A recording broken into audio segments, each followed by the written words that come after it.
Hello everybody, welcome to कुम्स kitchen. पिछले videos में आप देख रहे हैं कि मैं बहुत सारी रेसिपीज़ लेके आ रही हूँ और सिर्फ रेसिपीज़ नहीं, रेसिपीज़ के साथ साथ ऐसा बिजनेस आइडिया दे रही हूँ ताकि उस रेसिपी को आप घर में भी इस्तेमाल कर सको, आप अपनी फैमिली को, फ्रेंड्स को बांट सको और अपनी फैमिली को खुश रख सको।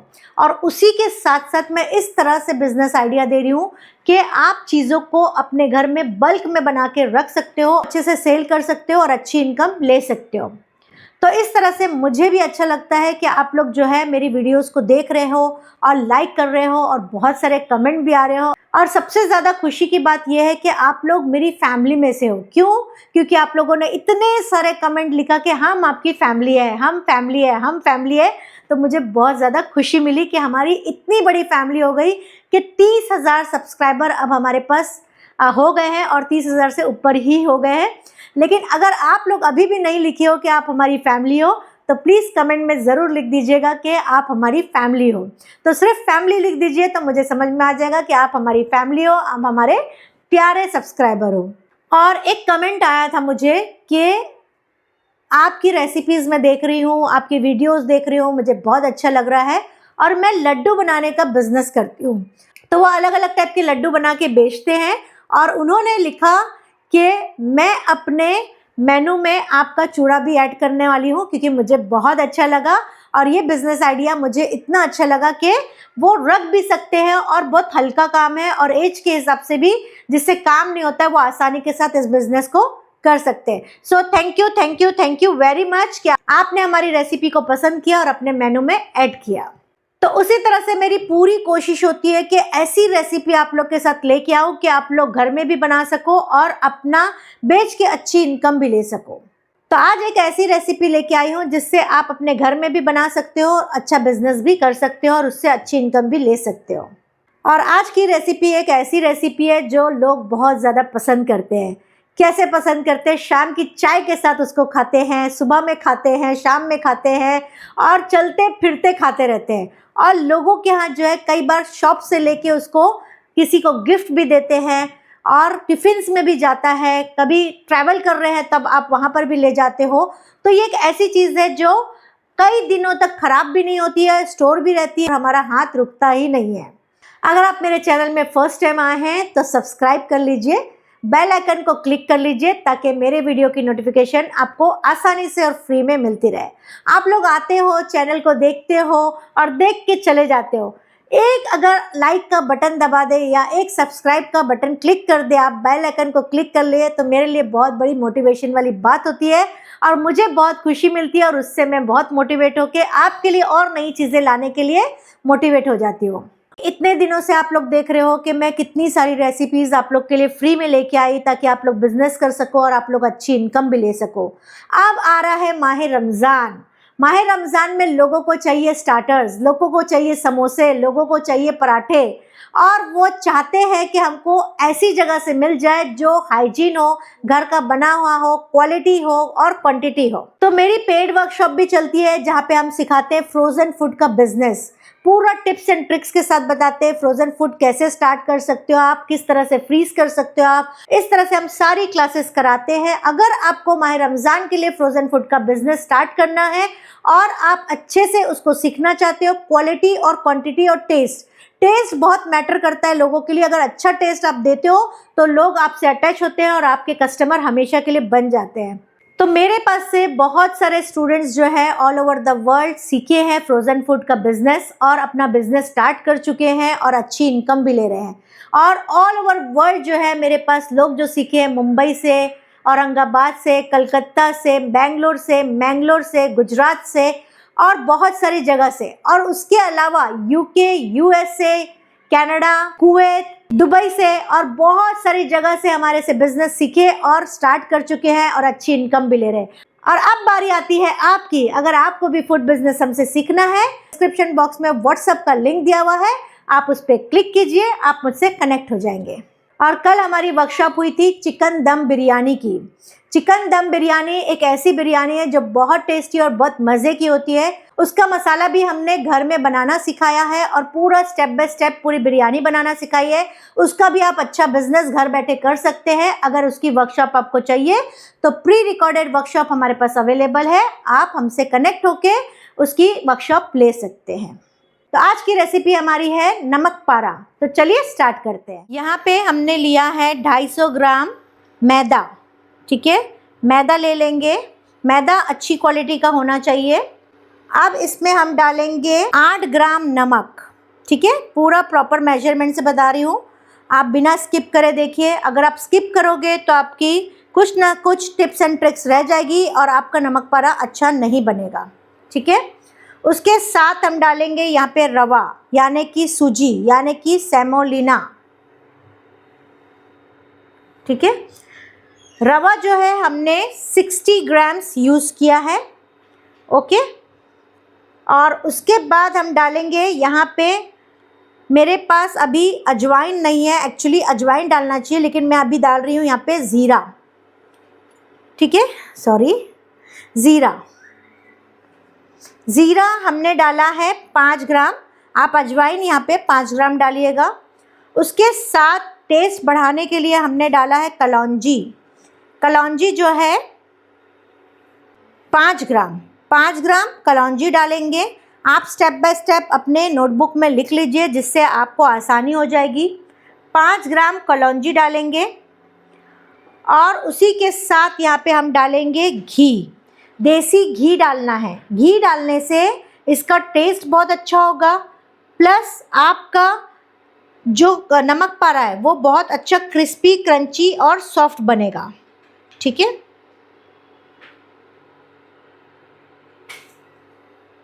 अब ये सारी चीज़ों को करेंगे हम अच्छी तरह से मिक्स।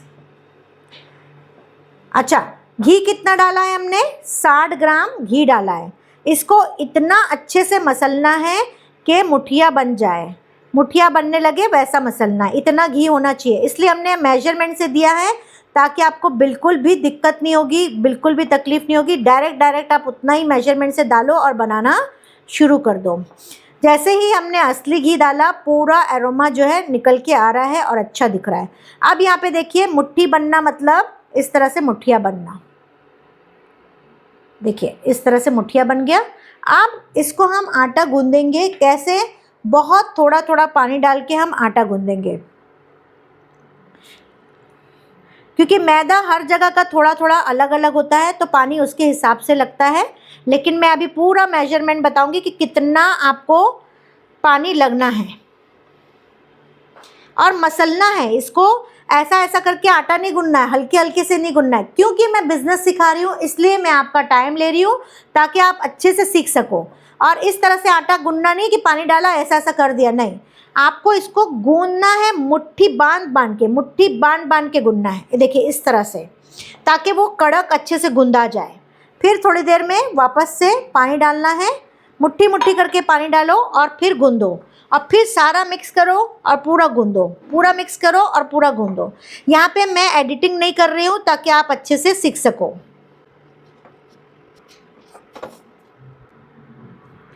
फिर थोड़ा पानी डालो और फिर थोड़ा अच्छे से गूंदो। अच्छे से मिक्स करके इसको कंटिन्यू गूंदते रहना है ताकि सारा जो सूखा आटा है वो अंदर मिक्स हो जाए और अच्छे से आटा गूंदा जाए अच्छे से। ये देखिए कैसे दबा के आपको गूंदना है।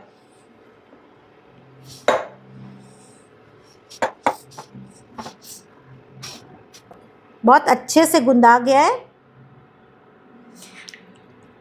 नरम बिल्कुल नहीं करना है, नहीं तो आपके नमक पारे बिल्कुल भी अच्छे नहीं बनेंगे।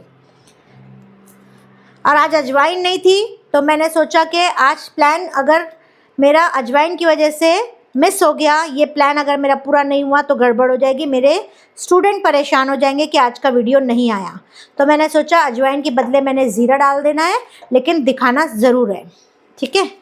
अब यहाँ पे हमने आटा गूंद लिया है। अब रवा जो डाला है यानी कि सेमोलिना यानी कि सूजी जो डाला है उसी की वजह से थोड़ा सा आटा और कड़क हो जाएगा जब सूजी फूलेगी, ठीक है। तो आटा हमको कड़क ही चाहिए।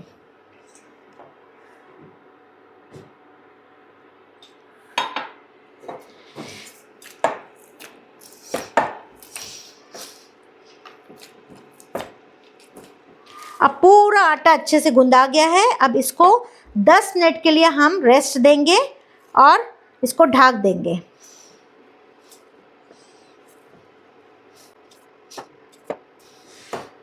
देखिए इस तरह से आटा होना चाहिए, ठीक है।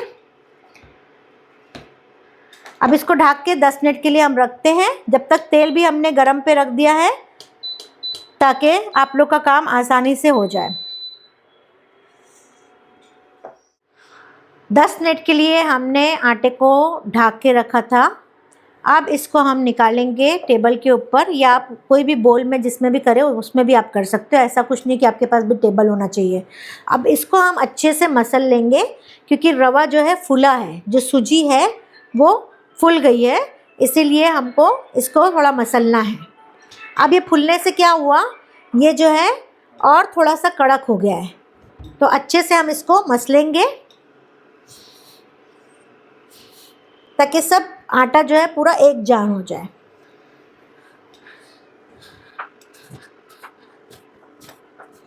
ऐसा 2 से 3 मिनट तक अच्छे से इसको मसलना है ताकि एकदम स्मूथ हो जाएगा इसका टेक्सचर। आटे का जो टेक्सचर है वो बहुत स्मूथ हो जाएगा। तो इस तरह से हमने अच्छे से इसको 2 से 3 मिनट मसला है और ये आटा जो है स्मूथ हो गया है। और कड़क देखिए कितना अच्छा कड़क है। देखिए इस तरह से बिल्कुल भी हाथ में चिपकना नहीं चाहिए। अगर चिपकेगा तो आपका नमक पारा जो है इतना अच्छा नहीं बनेगा जितना अच्छा हमको चाहिए। क्रिस्पी और क्रंची और एकदम फ्लेकी जो चाहिए ना, वो बनना चाहिए। इस तरह से ये कंप्लीट हुआ, ठीक है। अब इसका हम 2 पार्ट में इसको डिवाइड कर लेंगे, क्योंकि हमने 250 ग्राम्स आटा लिया है तो इसलिए 2 पार्ट में डिवाइड किया है। आप अपने हिसाब से कर सकते हैं। आप यहाँ पे ट्रिक जो है ना बेलने की, वो बहुत इम्पॉर्टेंट है, वो कंटिन्यू आप लोग अच्छे से देखिए। अब इसकी अच्छी से लोई बना लिया है मैंने।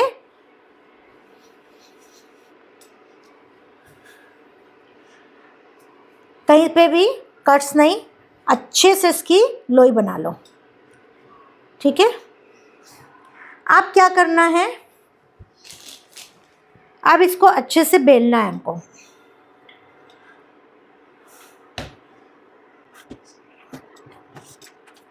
अच्छी से बड़ी से ऐसी रोटी बना लेंगे, ठीक है। कोई शेप वेप देखने की ज़रूरत नहीं है, बस इसको बेलते जाओ। थोड़ा बहुत आड़ा टेढ़ा हो रहा है तो भी कोई प्रॉब्लम नहीं है। अब ये बना लिया। अब हम इस पर अच्छे से घी लगाएंगे। अच्छे से ब्रश कर लीजिए पूरा सब तरफ। इसी से आपका जो नमक पारा है वो अच्छा फ्लेकी और बहुत ही क्रिस्पी बनेगा। अब यहाँ पे क्या करेंगे, यहाँ पे मैदा अच्छे से छिड़क लेंगे। आप इसको हम पराठे में जैसा मोड़ते हैं ना, वैसा मोड़ लेंगे इस तरह से, ठीक है। और इस तरह से फिर से इसको बेलेंगे।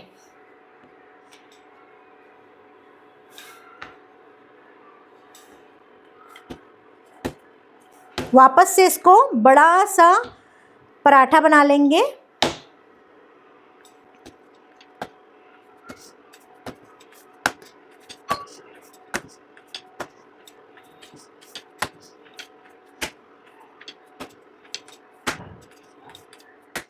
अब एक बार हमने घी लगा के अच्छे से बेल लिया है, वापस से हम इसमें दोबारा से घी की कोटिंग करेंगे। इस तरह से अच्छे से सब तरफ लगा लेंगे।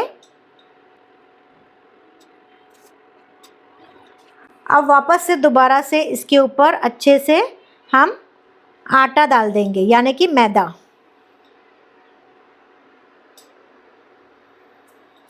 अब यहाँ पे आपको वापस से इसको फोल्ड करना है हाफ, और दूसरे उसी के ऊपर ओवरलैप करना है। देखिए इस तरह से ये डाले, इसके ऊपर ओवरलैप कर देना है और थोड़ा हल्के हल्के से इसको प्रेस कर देना है। अब क्या करेंगे, यहाँ पे हल्का सा आटा डालेंगे ताकि चिपके नहीं। वापस रखा, और आपको लगता है कि अगर चिपक जाएगा तो हल्का आटा इसके ऊपर डालो, ज़्यादा नहीं डालना। अब इसको थोड़ा सा बेल के बढ़ा लेंगे यही शेप में।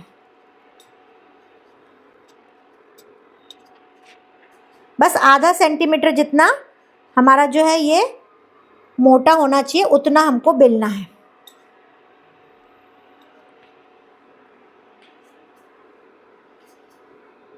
ये बहुत ही क्रिस्पी और बहुत आसान तरीका है। पानी का अभी मैंने आपको वज़न नहीं बताया है, उसका भी वज़न बता देती हूँ ताकि आप लोग आसानी से इसको बना लेंगे। देखिए ये बहुत अच्छे से बेला गया है और इसकी मोटाई भी मैं आपको दिखाती हूँ। बीच में से हम इसको कट कर लेते हैं ताकि हमारे को काटने के लिए आसानी हो जाएगी। देखिए इस तरह से होगा। अब हम क्या करेंगे, इसकी कटिंग करेंगे। फ्लेम मैं बढ़ा लेती हूँ ताकि तेल गर्म हो जाए।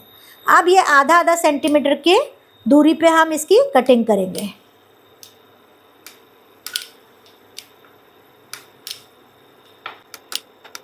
आप छुरी का भी इस्तेमाल कर सकते हैं। आपके पास पिज़्ज़ा कटर अगर नहीं है तो कोई बात नहीं, और पिज़्ज़ा कटर की लिंक अगर चाहिए आपको तो डिस्क्रिप्शन बॉक्स में मैंने दे दिया है, आप वहाँ से चेक करके ख़रीद भी सकते हैं। तो देखिए इस तरह से ये बन के तैयार हुआ है। ये बहुत सारा एक साथ हम जमा करके फिर एक साथ फ्राई कर सकते हैं, ठीक है। तो इसी तरह से मैं दूसरी भी कटिंग कर लेती हूँ और जो बचा हुआ आटा है उसको मैं वापस एक बार बना लेती हूँ तो कंप्लीट हो जाएगा और फिर आपको फ्राई करके दिखाती हूँ।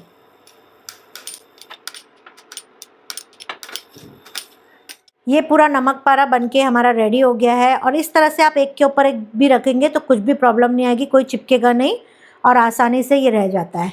तो इस तरह से अच्छा खासा जो है क्वांटिटी बना के आप पहले बेल लो, या तो कोई के साथ तल रहा है, साथ साथ अगर तल रहा है तो फिर आप बेलते जाओ और तलवाते जाओ, ऐसा कर सकते हैं आप, ठीक है।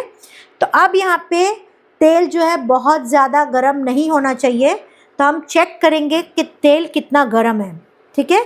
तो इस तरह से एक गोली बना के डालेंगे यही आटे की और देखेंगे बस इस तरह से बबल्स आना चाहिए धीरे धीरे, तो ही आपका नमक पारा जो है क्रिस्पी और क्रंची और फ्लेकी बनेगा, ठीक है। तो यहाँ पे देखिए इस तरह से फ्राई होके आ रहा है। अब हम यहाँ पे अपना नमक पारा धीरे धीरे करके डालेंगे। फ्लेम मीडियम पे ही रहेगा, बहुत गर्म नहीं करना है और ठंडा भी नहीं होना चाहिए।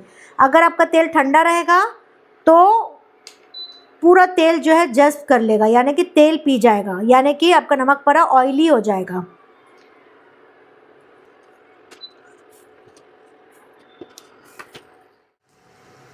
तो यहाँ पे हमारा नमक पारा जो है अच्छे से फ्राई हो रहा है, धीमे धीमे फ्राई होगा तो अंदर तक वो जो है पूरा अच्छे से फ्राई होगा और क्रिस्पी बनेगा, और ऊपर से हमको गोल्डन चाहिए और अंदर से क्रिस्पी। अब ये धीरे धीरे फ्राई हो रहा है, बहुत ज़्यादा इसको हिलाना नहीं है जब तक ये फ्राई ना होने लगे। जब अच्छे से फ्राई होने लग जाएगा, थोड़ा सा कलर चेंज हो जाएगा, फिर हम इसको हिलाएंगे ताकि ये अच्छे से सेटल हो जाए। अगर हम बार बार हिलाएंगे तो ये टूट जाएगा, क्योंकि आटा आटा रहेगा तो टूटने के चांसेस बढ़ जाते हैं। तो ज़रा सेटल हो जाएगा, अच्छे से थोड़ा फ्राई हो जाएगा अंदर तक, फिर हम हिलाएंगे तो ये टूटेगा नहीं। यहाँ पे जो है फ्राई होना शुरू हो गया है और कलर भी चेंज होना शुरू हो गया है। अब बबल्स भी जो है कम होने लगे हैं, पहले बबल्स बहुत ज़्यादा थे, अब बबल्स कम होने लगे हैं। और फ्लेम अभी भी हमारा मीडियम पे है, लो फ्लेम नहीं करना है ना ही हाई फ्लेम करना है, मीडियम फ्लेम पे इसको फ्राई करना है। देखिए अब अपना शेप जो है अच्छे से पकड़ लिया है, अब ये कलर अपना चेंज कर रहा है। अगर आप चाहो तो इसके पीसेस छोटे या बड़ा अपने हिसाब से कर सकते हैं। मैंने इतना बड़ा बड़ा किया है, 3 इंच की साइज़ है ये, और आप छोटा भी बना सकते हो। तो यहाँ पे आप देख सकते हैं कि गोल्डन फ्राई होने लगा है। थोड़ा सा हम और फ्राई करेंगे ताकि कलर और अच्छा खूबसूरत हो जाए और अंदर से भी ये क्रिस्पी हो जाए और कच्चा ना रहे। तो इस तरह से कलर चेंज होने लगा है और बहुत प्यारा कलर आ रहा है। थोड़ा पेशेंस के साथ आप ध्यान देके अगर आप फ्राई करोगे, और अगर आप ज़्यादा अच्छा बिज़नेस कर रहे हो, बड़ा बिज़नेस कर रहे हो, तो बड़ा बर्तन लो, बड़ी कढ़ाई लो और उसमें 1-1 किलो जितना जो है आपका फ्राई हो जाएगा नमक पारा।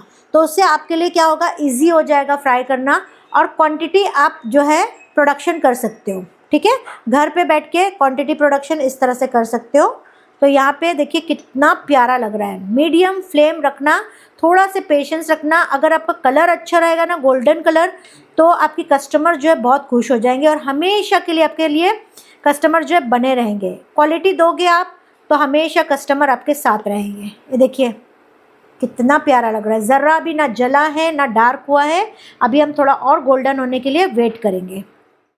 तो फ्रेंड्स यहाँ पे देखिए कितना प्यारा सा गोल्डन हुआ है, ज़रा भी डार्क नहीं है और ज़रा भी लाइट नहीं है। बस इस स्टेज में हमको अपना नमक पारे को उतार लेना है, वरना ये ज़्यादा डार्क होगा तो फिर टेस्ट भी ख़राब हो जाएगा। बेहतरीन बन के तैयार हुआ है, कलर एकदम मस्त। थोड़ा सा पेशेंस चाहिए इसके अंदर और काम जो है आपका बहुत कमाल का होगा। चीज़ आपकी अच्छी बनेगी और कस्टमर आपको बहुत पसंद करेंगे। देखिए बस यही खासियत है कुम्स किचन की कि कुम्स किचन में जो है चीज़ें बहुत अच्छी बनती है। कुम्स किचन में क्वालिटी का बहुत ध्यान रखा जाता है। देखिए एक्सेस तेल को हम जो है निकाल लेंगे और इसी तरह से हम सारा नमक पारा तल के रेडी कर लेते हैं और इसको ठंडा होने देते हैं।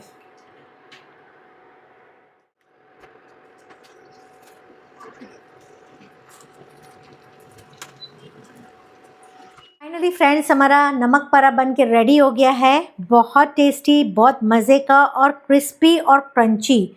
आप देख सकते हो कितना बेहतरीन नमक पारा बना हुआ है और खाने में भी उतना ही ये क्रंची है। बहुत टेस्टी है, बहुत मज़े का है। बस तलने में आपको ध्यान रखना है कि कलर ज़रा भी डार्क नहीं होना चाहिए। अगर कलर डार्क हो गया आपका टेस्ट भी चेंज हो जाएगा। तो ये पूरा बन के तैयार है। देखिए जब आप बिज़नेस करते हो, जब आप बेचना चाहते हो तो वज़न कांटे का होना बहुत ज़रूरी है। तो इस तरह से वज़न कांटा आप लो। दूसरा छोटे मेजरमेंट के लिए पॉकेट वाला मेजरमेंट लो और ये वाली स्केल ले लो ताकि आपको इजी रहे। 2 ग्राम, 5 ग्राम, 1 ग्राम वज़न करना है तो ये बहुत इजी होता है। तो डिस्क्रिप्शन बॉक्स में मैंने लिंक दे दिया है, आप वहाँ जाके ख़रीद सकते हो। ये आपके लिए इजी हो जाएगा और घर बैठे आपको चीज़ें आ जाएगी। अब यहाँ पे हम लोग वज़न भी कर लेते हैं कि कितना वेट है ये, ताकि ये मालूम पड़ जाए कि 250 ग्राम्स हमने मैदा लिया था तो उसके अंदर ये कितना बन के तैयार हुआ है। इसको कम्प्लीटली हमको ठंडा होने देना है। प्लस अभी मैंने आपको पानी का माप नहीं बताया था, वो रह गया था, तो इसके वज़न करने के बाद मैं आपको पानी का माप भी बता देती हूँ, जिससे आपको इजीली आटा गूंदने के लिए अच्छा हो रहेगा।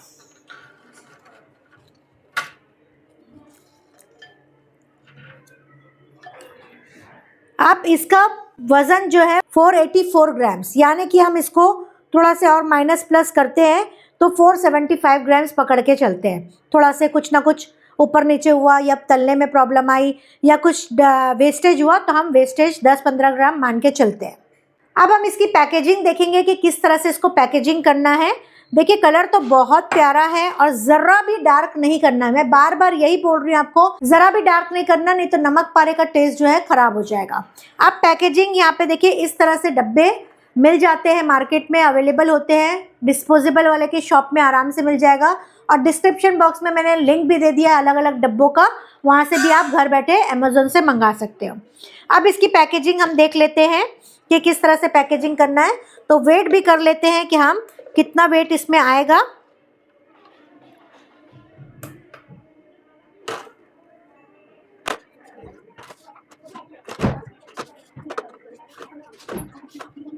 तो यहाँ पे हमारा जो वज़न है नमक पारे का वो 150 ग्राम का एक डब्बा पैक हुआ है।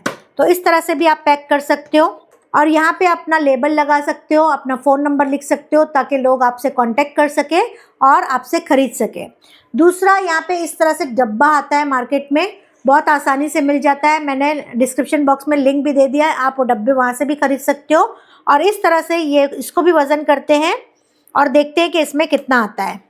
तो इस तरह से ऐसे खड़ा खड़ा आप रखोगे ना तो बहुत प्यारा लगेगा।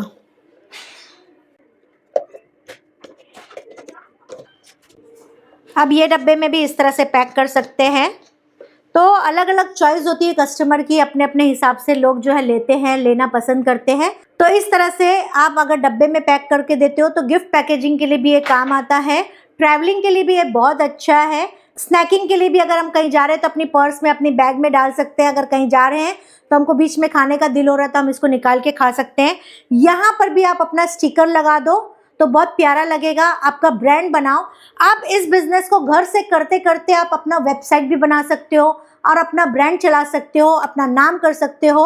और आपसे लोग जब क्वालिटी दोगे, कलर अच्छा रखना इसका तलने पे, और क्वालिटी दोगे तो लोग एक बार अगर पसंद कर लिए, एक बार उनके हाथ लग गई आपकी चीज़, तो वो ज़रूर आपसे दोबारा लेंगे और आपका काम चलने लगेगा। और बहुत छोटे से किचन में भी आप ये काम स्टार्ट कर सकते हो 250 ग्राम्स मैदे के साथ। कोई ज़्यादा कुछ लगना नहीं है। आप पहली बार में 1 किलो मैदा मंगा लो, 1 किलो का फ्राई कर लो और लोगों तक इसको टेस्ट करने पहुंचाओ। लोग 100%, कोई भी हो, छोटे से छोटा इंसान, बड़े से बड़ा इंसान, हर इंसान की चाहत होती है कि रेडीमेड कुछ मिल जाए तो हम खा लें। आप अमेज़न में देखोगे तो 299 का 400 ग्राम्स अवेलेबल है। तो आप अपने हिसाब से प्राइसिंग जो है कैलकुलेट करके आप अपना प्राइस रख सकते हो। और ये तो होममेड है तो इसकी क्वालिटी भी वैसी है और आपको प्राइस भी वैसा मिलेगा और लोग भी वैसे मिलेंगे। इस तरह से आप अपना प्रोडक्ट अमेज़न में भी दे सकते हो, वहाँ से भी आपकी चीज़ें बिक सकती है। अब मुझे बहुत सारे लोगों के कमेंट आ रहे थे कि प्राइसिंग कैसे निकालें, हम कितने में बेचें। अब देखिए यहाँ पे होता क्या है, कुछ चीज़ें आपके शहर में सस्ती होती है और कुछ चीज़ें महंगी होती है। जैसे मैंने आपको सेव कुरमुरे का पूरा रेसिपी दिया, पैकेजिंग बताया और सेल करने का तरीका बताया। आप मुंबई में ही देख लीजिए, कुरमुरा जो है अलग अलग क्वालिटी का आता है। 60 रुपीज़ पर केजी भी मिल जाता है और 100 रुपीज़, 120 और 140 भी केजी मिलता है। तो डिपेंड करता है कि आप कौन से शहर में रह रहे हो, आपके शहर में वो कुरमुरा क्या भाव का है या कोई भी चीज़ें किस प्राइस में मिल रही है। अब बनाने के बाद आप कैलकुलेट करो, क्योंकि मैं हर चीज़ का मेजरमेंट देती हूँ तो कैलकुलेशन करना बहुत ईजी है, ठीक है। और ईजी होने के बाद आप जो है आसानी से इसका प्राइसिंग कर सकते हैं। बस मैं यही कहूँगी कि अगर आपकी चीज़ 100 रुपीज़ में पड़ी है तो कम से कम 200-300 रुपीज़ का आपको बेचना ही बेचना है, तो ही आप प्रॉफिट में हो। अगर आप सोचते हो कि मेरे को 100 में बना है और मैं 150 में बेचना शुरू कर दूं ताकि मैं जल्दी जल्दी बेचूं और मेरे को प्रॉफिट मिलेगा, तो ये बात बिल्कुल गलत है। आपको प्रॉफिट नहीं मिलेगा बल्कि आप लॉस में हो जाओगे। क्यों लॉस में हो जाओगे? क्योंकि कल आपका गैस भी खराब होगा, कल आपकी कढ़ाई भी खराब होगी, कल आपका मिक्सर ग्राइंडर भी टूटेगा और 3000-4000 का फिर खर्चा देगा। तो जो प्रॉफिट 50-50 रुपए करके आप कमाए हो वो सारा मिक्सर ग्राइंडर के रिपेयरिंग में दे दोगे। तो ऐसी बहुत सारी चीजें बीच बीच में रिपेयरिंग के लिए निकलती है और इसलिए हमको 100 की चीज 200 से 300 के बीच में जरूर बेचना चाहिए, ताकि हमारा प्रॉफिट मार्जिन भी दिखे और हमारा मेंटेनेंस भी है वो भी निकलता रहे। इस तरह से मैं बहुत सारे बिजनेस आपको बता चुकी हूँ, अच्छी अच्छी रेसिपी और बहुत टेस्टी चीजें मैंने आपको बताया है और बहुत लोगों ने इसका बिजनेस स्टार्ट कर चुके हैं। तो आप भी इस तरह से बिजनेस स्टार्ट करिए और अच्छी इनकम लीजिए। तो आज की हमारी रेसिपी, आज का हमारा बिजनेस आइडिया आपको कैसा लगा मुझे कमेंट में जरूर लिखिएगा। मैं कमेंट सबके पढ़ती भी हूँ और जवाब भी देती हूँ। So thank you very much.